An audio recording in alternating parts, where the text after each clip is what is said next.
Welcome everyone, and thank you very much for making time in your day to come out here and I'll say celebrate with us, which an event that I think is a very important event here for Valparaiso. So this year we will be celebrating the 100th season of football at Valparaiso University. We are proud of the strong tradition Valpo has built over these years and the many student athletes and coaches that have contributed to that tradition. We are equally proud that the excellence has been achieved by true student athletes who represent the university with determination and integrity. In 1993, we were a founding member of the Pioneer Football League. Since that time, we have won 2 PFL championships. It is our goal to add to that number. Over the past 5 years, we have taken meaningful strides in our quest for additional championships. We now look to make those final strides for our next championship. Today, it is my great pleasure to be here with the next leader of Valpo football, a man I believe who will enable us to make those strides. A 1999 graduate of Defiance College, where he played linebacker and served as a team captain his senior season, he began his collegiate coaching career as a defensive assistant at Lakeland College. He has been a member of the coaching staffs at Ball State University and Wayne State University, and for the past 11 years, he's been an assistant coach at the University of Dayton.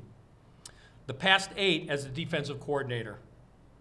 Dayton has won the PFL title, has won 3 PFL titles during that time and advanced to the 2015 NCAA FCS playoffs. The Dayton defense has consistently ranked among the national leaders in a variety of statistical categories during its tenures. While the quality of the Dayton football program is notable, what was really stood out to me over the search process was Landon's knowledge he has drawn from serving with some outstanding coaches, the depth of his understanding of the PFL and our program, his passion, his genuine excitement to assume a leadership role, and his enthusiasm for Valparaiso University and the young men who are the football program. So it is my great pleasure to introduce the 18th head coach of the Valparaiso University football team, Landon Fox. Thank you. Thank you, Mark. There's not, tell you what, the feeling I have, I wish somebody could come up and just feel my heart, and just so exciting, so fun, just to be able to do something that you have such a passion for and purpose, and man, it makes you feel good. I have goosebumps, and what a great day. But so very excited and honored to be the next head football coach at Valparaiso University. But the thing is, and I shared this with the team on Friday, it's way more than just one person. It's not about me. It's about our players. It's about Valparaiso University, and it's about the community. That's what it's about. It's not about me at all. So I have a couple thank yous that I'd like to start off with. President Heckler, when I had the opportunity to meet with him on my interview, could definitely feel the value that he placed on football within the university, and that you could feel that, and that was important to me because I'm an educator, I'm a phys ed and health guy at heart, I'm a teacher. Our staff will represent that, and you could feel that was what he wanted here within the football program, to continue to develop young men through the game of football. Obviously, Mark, thank you to you as well. The thing that I felt with Mark is we had a shared vision, and our shared vision, and Mark said this, and it was kind of funny, I don't even know if he remembers this as we went through it. He continually talked about consistently competing. Didn't talk a lot about winning championships, but consistently competing. And that's what we want to do. I asked the guys on Friday, I said, hey guys, I don't want to hear talks of championships. I just want you to be the best that you can be at this very moment. Be as good as you can be that day. Because if you can do that, the other stuff will take care of itself. So I feel like we shared that vision, and also the development of young men. We talked about that as well. We wanted to develop young men through the game of football, so that was important. I want to thank the players that are currently on the team. I know it's was a different time in terms of this happening with a coaching change. So I want to thank them for their patience and understanding. But obviously Mark wanted to get it right and hire the right person. And then thank the past players as well. We have some of them here. But those are the guys that are committed to this program, who invested their time. You're going to hear me talk a lot about that, not just spending your time, but investing your time. And they've invested their time into this program and into this university. So I want to thank those guys as well. I'd be remiss if I didn't thank the most important people in my life, and that's my family. My wife, Rhonda, she's my rock. She's my everything. She's if without her, this day wouldn't be possible. Obviously, you can see it's important to me. So it feels good though. Should be able to laugh. Should be able to cry. Right? Eat daily. But she is. She's the one that's behind every good man is a great woman, right? And she's that. My daughter Riley, she's a 6th grader. She's 12. She's my little gymnast, so she'll be flipping around here out on the field. You'll see her. I have a 4th grade son. He's 10. Logan. He's kind of my knucklehead. Takes after dad. So thank you to those guys. My family means a lot to me, but we've also just added another 80 members to our family is what we did, and with the guys that are currently on our team, and they'll feel that. They will feel that. They will feel that from myself, and they'll feel that from our coaching staff. I'm excited about that. If you would ask the former players of mine, I would say that was a strength about the connection that I build. Not I, but we will build with those guys, and that's very important to me. I want them to have a great experience while they're here. The way our program will look, it's going to represent the mission of the university. And what do I mean by that? We talk about a community of learning, and that's coach to player and player to coach. And we're going to learn from each other, and it's going to be exciting. I talk about enjoying the journey, enjoy the day to day. Because if you're playing the game of football for 11 games, that's not very fun. But if we're enjoying each other on a daily basis, enjoying that time together, that journey, that's exciting. So we want to learn. We want to strive for excellence. I talked a little bit about that already. Being the best that you can be at that present moment. Be where your feet are right now. Be where your feet are. Be great at that moment. Be great that day. And then where you are 3 days from now, 3 weeks from now, 3 months from now, that will take care of itself. Also, we want to teach and provide our guys leadership roles. Also, as coaches, we're leaders, and again, that's the mission of the university, is to promote that, to develop leaders, and we'll do that within the football team.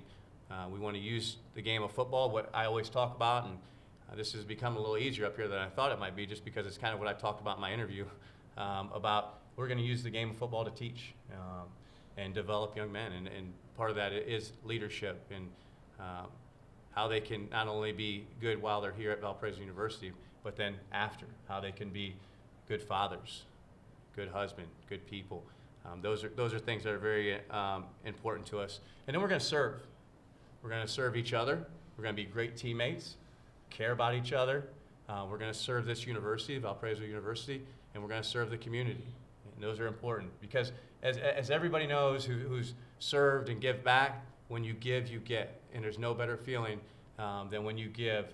It's almost like you're selfish in a way, that you feel so good about that. So those are things that we're going to emphasize within our program. I think this is key too. How we win and who we win with is important, very important to us. Okay, it's just how and who, and those things you'll see throughout our program. The thing that I want to say, that this isn't a restart. We want to build off what Coach Cicchini and his staff were able to do here, and then behind any good football program, as we've seen success take place here, and we've taken steps behind any good football program, you're going to have a great administration. So that's a compliment to Mark and his staff in terms of the things that they've put in place for us to be successful. You're going to go see a very nice weight room. You're going to see a very nice locker room. And those things are in place, allow us to have success. So we are going to build off what Dave and his staff were able to do. I'm going to take what I learned from each and every head coach that I worked for. I was very fortunate to work for extremely good coaches. You're talking about a college football Hall of Famer and Mike Kelly. Each of these guys that I'll talk about just briefly, each kind of has their own qualities. And when I knew that I wanted to be a head coach, I wanted to look through their lens. And that's what I talked to Mark about as we went through the process. Hey, you're an assistant, talk to me. Why head coach, or how can you do it? And I was fortunate to learn from those guys and see how they did it. And like I said, in a college football Hall of Famer, Mike Kelly at the University of Dayton. Went to Ball State, worked for Brady Hope, who was able to elevate to the highest levels of Division I and see how he did it. To Paul Winters at Wayne State, who was able to take a Division II program, quite frankly, maybe one of the worst Division II programs in the country, and appear in the 2011 National Championship game. To where I am now, where I was previously with Rick Chamberlain. And the thing they talk about Rick Chamberlain is when you say, hey, Rick Chamberlain, they'll say, what a great person. And hopefully they can say the same thing about me. Not a football coach, but a great person.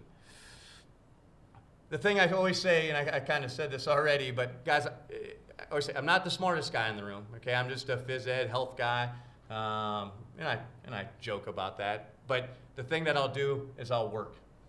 I'm a grinder, okay? And that's how I was raised. I grew up on a horse farm, had to get up in the morning, and this will tell you how I'm not very smart. Grew up on a horse farm, went out, had to do the chores, took a shower, then went and did them, and got on the bus. So I got made fun of all the time in terms of, you smell. And I never did figure it out. All I should have done is got up, went and did the chores, and came back out, and then showered. So again, that's why I say. But that's where it came from, and that's going to be my goal. When I go back to the apartment that I have, I just want to be the best that I can today, and take steps today to help Valparaiso football program be the best that it can be. But I do, when I say phys ed and health teacher, I want to teach. And I want to inspire and help young men grow. So that's going to be important to me.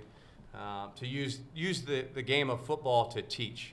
That's important. I think I shared this with a few people in my interview, where football coaches have become poor teachers at times and just kind of teach the game. But we need to really take that commitment, or that's our responsibility as coaches, to teach more than the game of football. Very, very important to me. As far as the vision, you're going to hear this, and I want to share this with you, especially people who are come in contact with our players. We're going to talk a lot about your time, and your time is your wealth. Okay? Also, we'll earn everything that we get. So the way that we'll do that, that's going to be represented by the number 3,600 or 3,600. So I want you to ask the guys, if you guys come in contact, talk to me about what's that mean. All right? The neat thing about that 3,600, that's the number of seconds in a football game. Your time is your wealth. You got to take advantage of that time. That's also the distance from goal line to goal line in inches. I got goosebumps. I don't know about you guys, but you're going to earn each and every yard on a football field. And so that's our vision for the program. That's what we want to represent. That's what we want to teach through the game of football, that your time is your wealth. We'll earn everything. With that, we want to do it in a fourth and goal mentality. And it's really funny how it's come full circle in terms of, I knew I wanted to be a head coach. You're always kind of being molded in your experiences. And that fourth and goal mentality, I learned that here. And you're like, 2017, all right, we had a 2-point play here, all right, and the opportunity for Valparaiso University to beat the University of Dayton. And when I talk about that fourth and goal mentality, we had it. Okay, the Valparaiso football team had it. and you talk about 4th and goal, 2-point play on a game on the line, you're going to do everything right. Your attention to detail, your stance, your communication, your first step. That's how I want to approach everything that we do, with a 4th and goal mentality. I want you to ask the guys. I want them to explain it to you. It's not going to change, okay? Because I want everything in this program to be understood and defined. We want to define it, the expectations. There'll also be standards of performance. Those standards of performance will represent a day of the week. And so when a player comes into a class, all right, and you say, hey, what's today's day? What's Wednesday? Well, that's Discipline Wednesday, all right? And they need to be able to answer those questions to you, because we want those days of the week to represent our standards of performance within the program. That's important. Hey, it's Effort Monday. And those things will be defined within the program. And hopefully they can share with you, and you guys can learn from each other like I kind of talked about. Excited, extremely excited about the opportunity. I can't tell you how excited I am. It's been a crazy week. A lot of phone calls, a lot of text messages. The thing I get excited about, the thing that gets me fired up, and you couldn't imagine how many people want to be part of this program. I showed the guys, kept all my text messages, so I showed them my phone and just did this.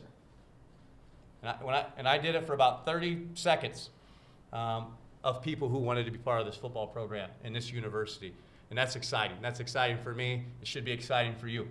I'm fired up. All right? And we're going to work, and we're going to work daily to be the best that we can be. Thank you so much. I appreciate everybody being here. This is great, especially I'm just a guy. I'm just a football coach. But thank you so much. All right.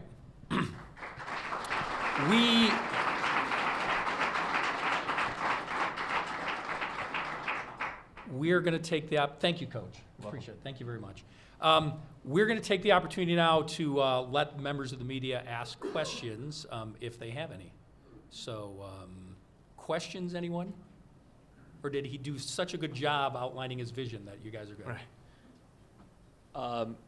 I guess for both for Mark and for Landon, my name is Robbie Weinstein from the Times of Northwest Indiana. Mark, when Landon brings in a 100-page comprehensive plan into the interview or whatever, what's going through your mind? And then, Coach, for you, how important is that type of preparation when you're building a program in terms of building the culture and everything? I'll go first. So, one of the things that you look for in a coach is somebody who's genuinely excited about your specific opportunity. There's a lot of people that want to be head coaches, and it's kind of like, well, maybe I'll do that wherever. But when you find somebody that genuinely has an interest in your specific opportunity, and that was my big takeaway from his plan. He knew about the opportunity. He knew a lot about it. He'd spent a lot of time thinking about it, and it was clear that this was an opportunity that was meaningful to him. So that's what we want. That's what I want as a coach. Somebody that is really going to get out there and put our student athletes in the best position to succeed. And he'd spent a lot of time thinking about that, but in our specific case. So to see that, that was more the thing that, 100 pages is great. It's easy to put 100 pages together. It's not so easy to think about specific opportunities and be prepared to speak to those directly. So, very well stated. Because I'd piggyback off of that. That plan was for the Pioneer Football League. It was for a school that represents what I've had experience with.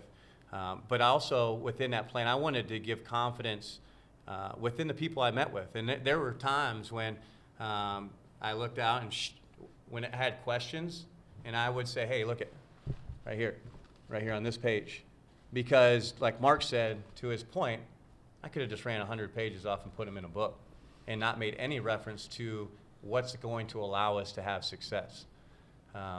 It was intentional, deliberate in my approach, and you're going to hear that a lot from us because we want to do that. But we also want to have a plan where our guys are confident in what we're doing. They want to be confident in us as a coach, confident as a coaching staff, to put those guys in the best position that they can be, and that's on the field and off the field. because you'll see guys will rise to the level of expectations and their training. Paul Orn of the Times of Northwest Indiana. You've played Valpo 11 times, I'd imagine, been here probably 5 or 6 over the last decade. What to you stands out as maybe a strength of the program from the outsider's perspective, and what is something that needs to be improved on kind of immediately to be able to have success? Yeah, good question. As far as the strength, you can attract really good people because of my experiences in this league and an academic institution where we're going to attract young men to an engineering school that's really, really good. So we're excited about those opportunities. Those are how that's how you win. I mean, you win with good students and good football players because it's a snowball effect. Guys who excel in the classroom are going to have little successes there that are going to carry over to the weight room. And those little successes there are that are going to carry over, and it's just going to build, build, and build. And thanks for this one, the weakness. And I said this to the guys, is the 2-9 mentality in terms of, well, why'd this happen? Well, we had injuries. Well, no. That's my job, our job, is to build depth so that when we do have injuries, we can overcome that. Now, is it a variable? Sure. Maybe we don't maximize our potential, but we need to continue to build depth. So when those situations happen, we can overcome that. And then also, and you'll hear me talk about this a lot, is self-talk and attitude. What are you telling yourself in terms of, as we had some tough losses there early in the season, I think we kind of told ourselves, geez, maybe we're not as good as even Coach Fox from the outside had Valparaiso in the top 3 of the league. That's a true statement. And then all of a sudden things don't go well. We have to be able to overcome that mentally to then maximize our potential as a football team. Just kind of even keel, right? Never too high, never too low. But those are things that we want to get better at. And those are things that I could see from where I was.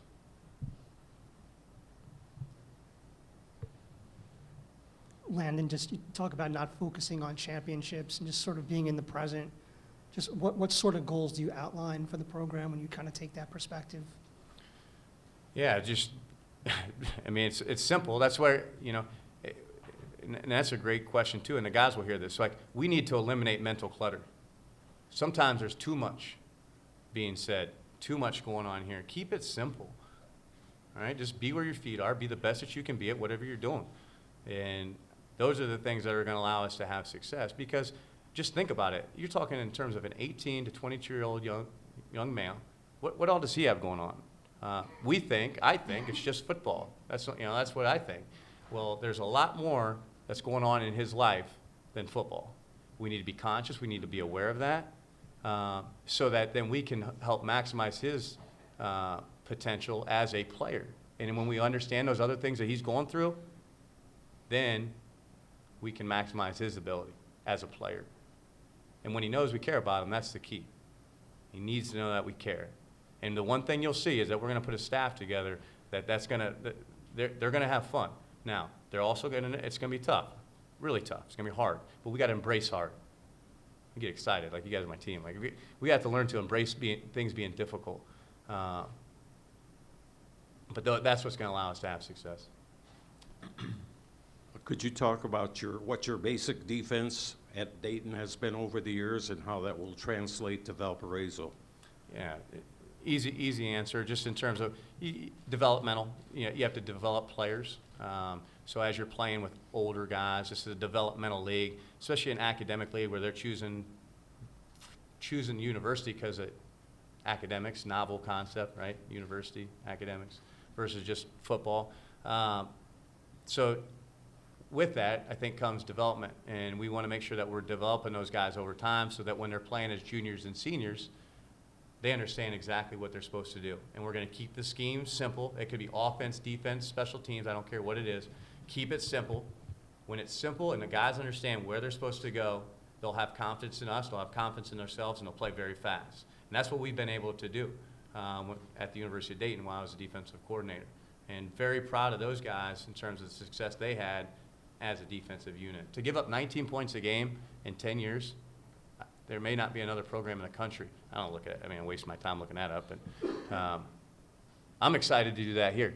And it'll take time because we got to put those guys in that we got situations. We got to put guys in situations over and over and over so that they become comfortable in those situations. Being new to the area, how do you approach recruiting?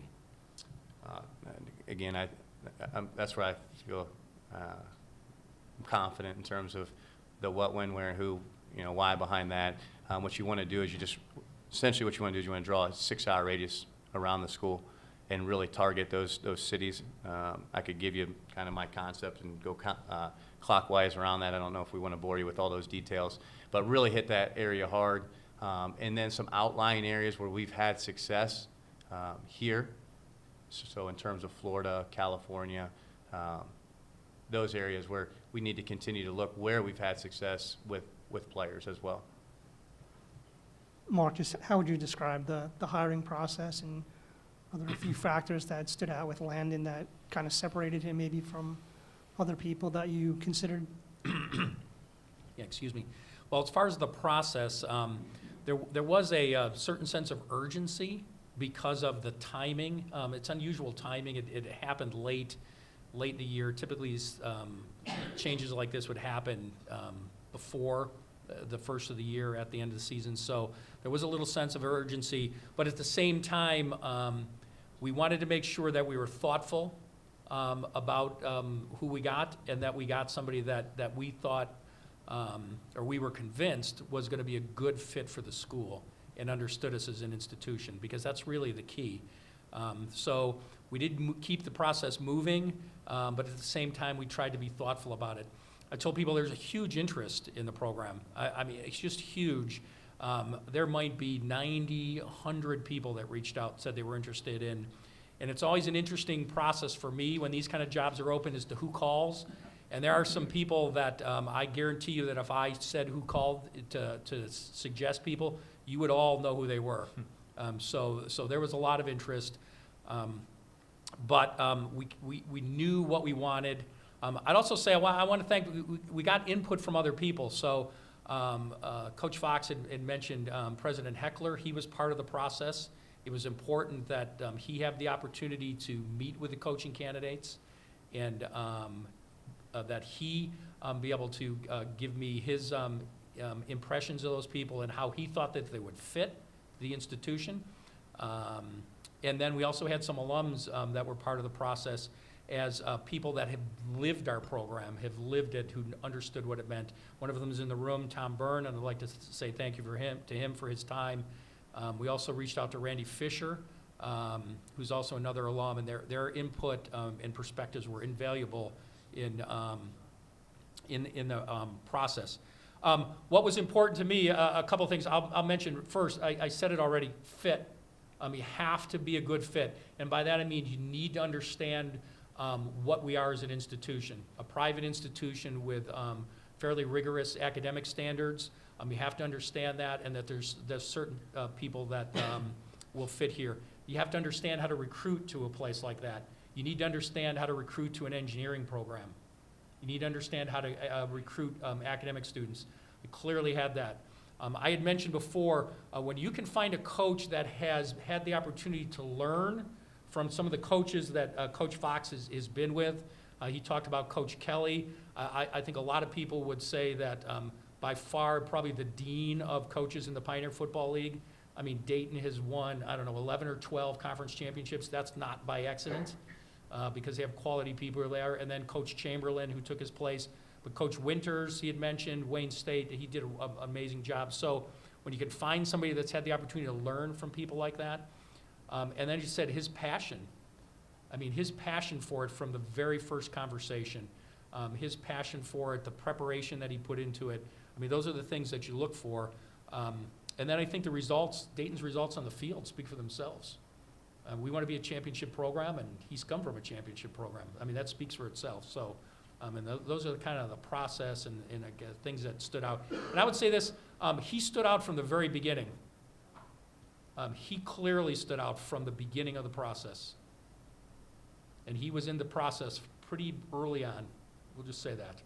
So, when you can stand out from the beginning, that's a pretty notable thing. You know, in terms of the lateness of this, where are you in regards to a staff, and is there urgency to get all these guys in place before spring football starts? Yeah, we're going to make sure we're going to take our time and be intentional, deliberate about who will be on the staff. Very, very fortunate. I know the timing's a little unique, but at the same time, for us as a football program, it's very, very beneficial that the students are on a 2-week spring break. So you want to talk about being very fortunate that way.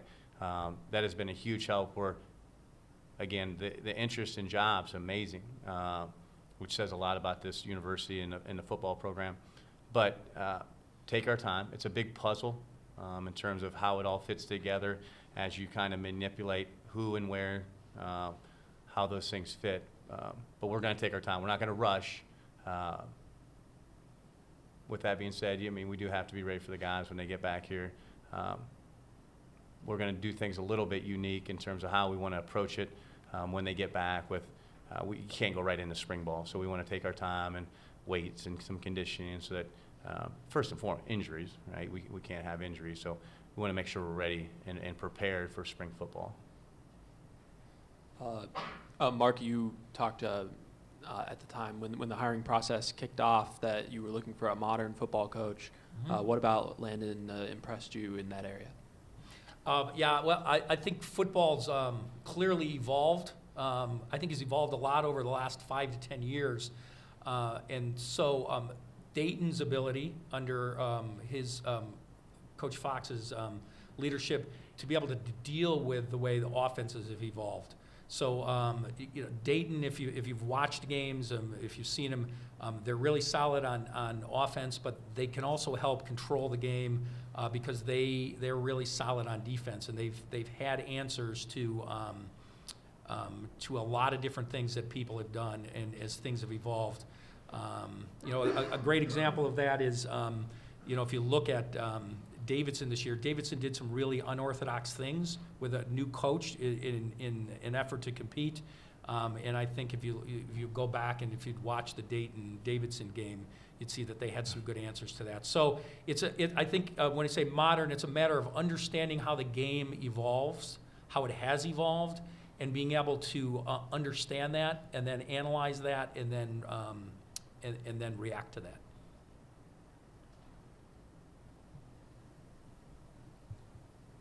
Anything else? All right, well, with that, thank you very much. I really appreciate everyone being part of the day. Excited for what's to come. Please now, Coach Fox will be here. I hope everybody takes the opportunity to come up and greet him and get to know him. But once again, thank you for being here, and thank you for making Valparaiso the awesome place that it is. And the Valpo experience, when we talk about it, that's what we see in the room by everybody coming here and supporting us. So thank you very much. We appreciate it.